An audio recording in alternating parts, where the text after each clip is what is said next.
Hi, friends. Joel Powell Papa Dale here with another episode from the series Christ versus Culture. This is a video series based on 1 John 2:15, which says, "Love not the world, neither the things that are in the world. If any man loves the world, the love of the Father is not in him." And this means that Jesus Christ must be the most important thing in your life. Today's episode is what the early church taught. Now, very often people will say that they are interested in knowing what the earliest church taught about Christ, about Christian faith, about walking with the Lord, and so forth. Well, that's what this topic is going to be about. Today's lesson is one of literally hundreds of lessons that have been prepared from the Bible by me, yours truly, in articles that I've written on these topics. There are two purposes for uploading these to YouTube. One, to share this body of content with the Christian community today, and two, to leave a legacy of content for the Christian community or for the people after the rapture, for those that are interested in knowing what the Bible says, and hopefully the Holy Spirit will lead them to these teachings. Who am I? Well, I'm Papa Dale, and I'm a retired pastor, teacher, theologian, chaplain, evangelist. I've done a lot of things in 50 plus years of service to the Lord Jesus Christ. There's a video that tells you a little bit about me. It's titled Papa Dale Intro, and it's in all of the Bible-related playlists on this channel.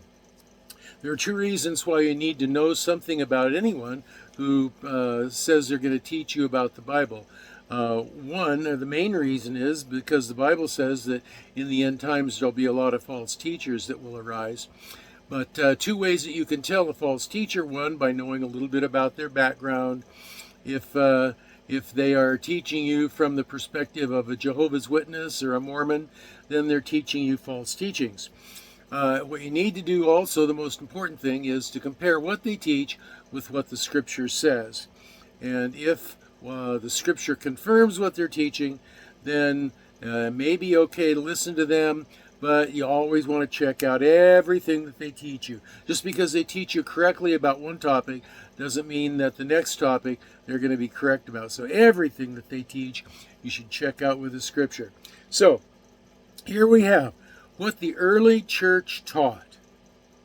Now, people will often say, I just want to get back to the teachings of the early church. I just want to believe what the apostles taught. Oh yeah? Okay, well, here it is. The teachings of the early church and recorded in the Bible. The teachings of the early church are recorded in the Bible. Maybe not exhaustively, but there are certainly a lot of teachings in the Bible that come directly from the early church. And they are found in what we call today Christian creeds. The earliest Christian creeds were transformed by Bible writers into portions of Scripture in the New Testament. What are the earliest oral creeds that were later written in the New Testament? Well, the New Testament contains several creeds, or brief statements of faith, teachings that were likely in use by the early Christians prior to their being written down. These creeds reflect the core beliefs of the early Christian church and were likely recited in liturgical contexts as a way of confessing and reinforcing faith in Jesus Christ. Often they were used as a necessary testimony of faith before one could be baptized and accepted into the community of believers. Some of the earliest oral creeds that were later incorporated into the New Testament include Peter's Creed. That is, Peter's sermon 50 days after Jesus' crucifixion, which emphasized Christ's death, Acts 2:23, Christ's physical resurrection, Acts 2:24 and 32, and Jesus Christ is Lord, Acts 2:36. And this creed is recorded in the New Testament this way: Him, being delivered by the determinate counsel and foreknowledge of God, you have taken and by wicked hands have crucified and slain, whom God hath raised up, having loosed the pains of death, because it was not possible that he should be held by it. This Jesus hath God raised up, wherefore we all are witnesses. Therefore, let all the house of Israel know assuredly that God has made the same Jesus whom you have crucified, both Lord and Christ. Then there's the Romans 1 creed, Romans 1, 3 through 4. This creed also emphasizes the resurrection of Jesus Christ and declares him to be the Son of God.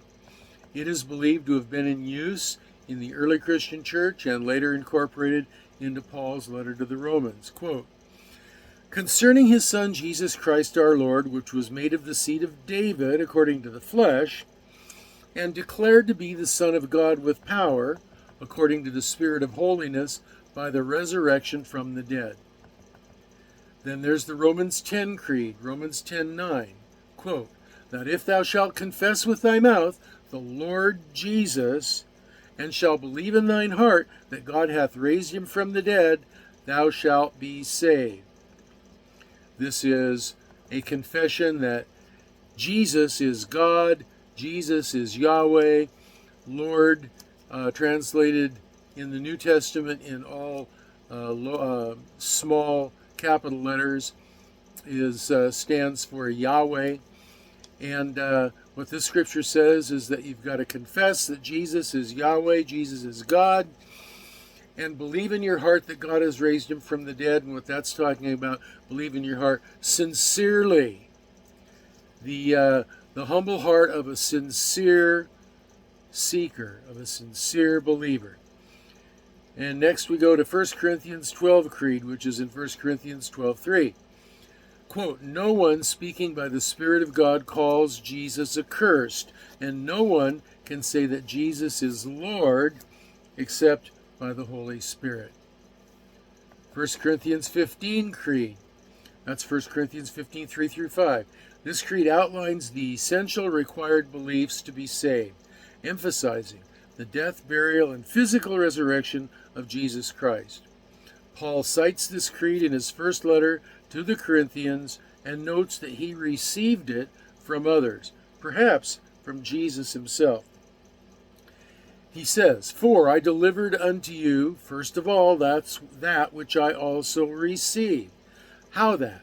Christ died for our sins, according to the Scriptures, and that he was buried, and that he rose again the third day, according to the Scriptures, and that he was seen of Cephas, and then of the 12. Then there's the Philippians creed. It's also known as the Christ hymn, Philippians 2, 6 through 11. This hymn, or creed, is believed to have been in use in the early church and was later incorporated into Paul's letter to the Philippians. It proclaims the pre-existence of Christ, his divinity, incarnation, death, and exaltation. Quote, who, being in the form of God, thought it not robbery to be equal with God, but made himself of no reputation, and took upon himself the form of a servant, and was made in the likeness of men, and being found in fashion as a man, he humbled himself, and became obedient unto death, even the death of the cross.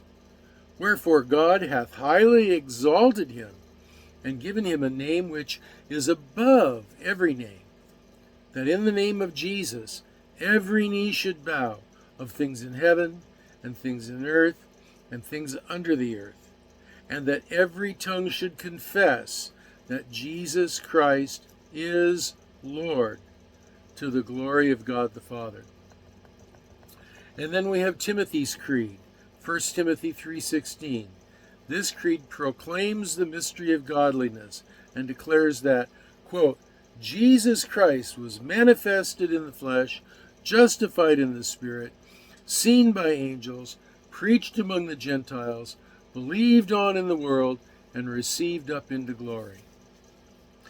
So, what does all this mean? If you analyze all these teachings, all of these early creeds, compare them with the church history, the doctrines that were developed through church history, what's surprising is to find that there were two tracks that doctrines followed in church history. One track was to proclaim these truths, these early Christian creeds, and to hold to them and to proclaim them and to make them requirements of faith and so forth.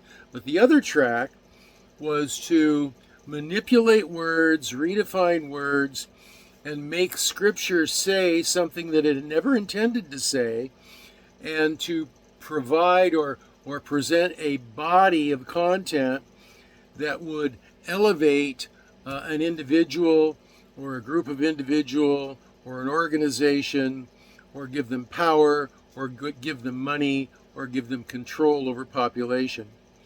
And what happened then as church history progressed, those kinds of doctrines that were the philosophies of men and the philosophies of demons, those kinds of doctrines which were just really infiltrated the church for centuries, eventually were winnowed out over time. The first great winnowing occurred with the Reformation, with Luther and Zwingli and John Huss and Calvin and Arminius and the Council at Dort. These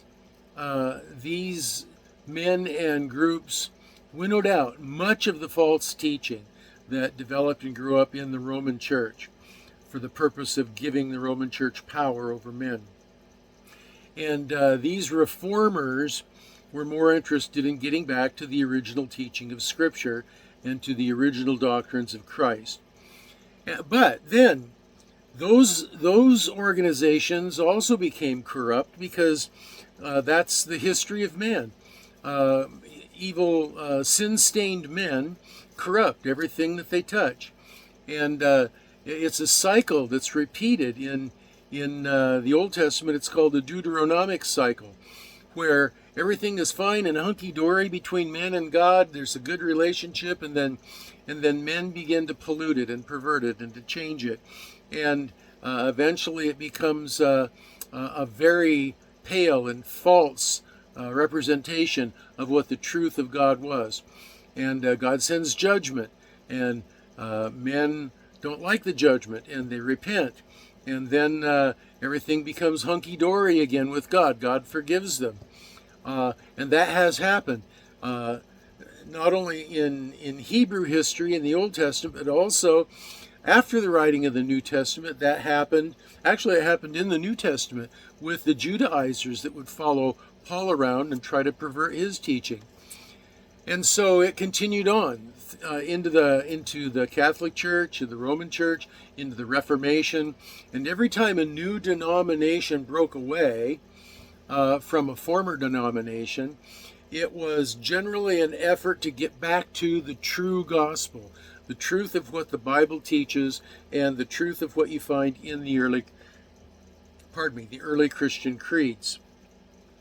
And so the most recent manifestation of this, as far as I can tell, the most accurate Bible teaching that is truly reflective of what the early creeds taught and what the Bible teaches, is historical, orthodox, evangelical Christianity. That's what I think. And I also think that one of the expressions of that can be found in the charismatic movement, not the crazy, wild people falling all over and having convulsions in church and saying that it's worshiping the Lord. Not that kind of charismatic Christianity. Not Benny Hinn, not Joel Osteen, not any of those people, but what I call charismatic light.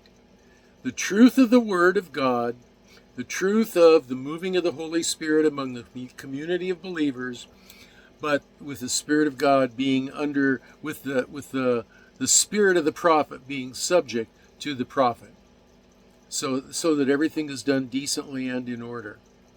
So the historic, orthodox, evangelical Christian church, in my view, and particularly the charismatic light component thereof, in my view, is the best reflection of the teachings of the apostles and as found in the early church creeds. So that's what I say. That's my comments. If you have comments, questions, or prayer requests, I invite you to leave them down below. If they're going to be really lengthy, take them to my Facebook page. There's a link for that below. And there's also a link for these lesson notes below. You can go there and slow things down and read through them at your leisure. And if God lets me, I plan to upload another video here real soon. Kind of depends on Him. Well, it doesn't kind of depend on Him. It totally depends on Him. The rapture could come as soon as I turn this video off, as soon as I get it uploaded. The rapture could come. I don't think so. I think the rapture is not going to come till Feast of Trumpets. But anyway, that's a different video. You can find it if you look. So anyway, or if the Lord takes me home, and that could happen anytime. I'm only a heartbeat away from going home and being with Jesus. Oh, hallelujah. That's going to be an exciting day. But if none of those things happen, then I plan to upload another video. If the Lord wills, I shall. And if that happens, I won't see you until the next video, but I'll be looking for you in the next video. And until then, this is your old pal, Papa Dale, signing off and saying, I will be praying for you, that you will be well, and that you will be blessed with 2 thumbs up. Hallelujah! Maranatha, Lord Jesus.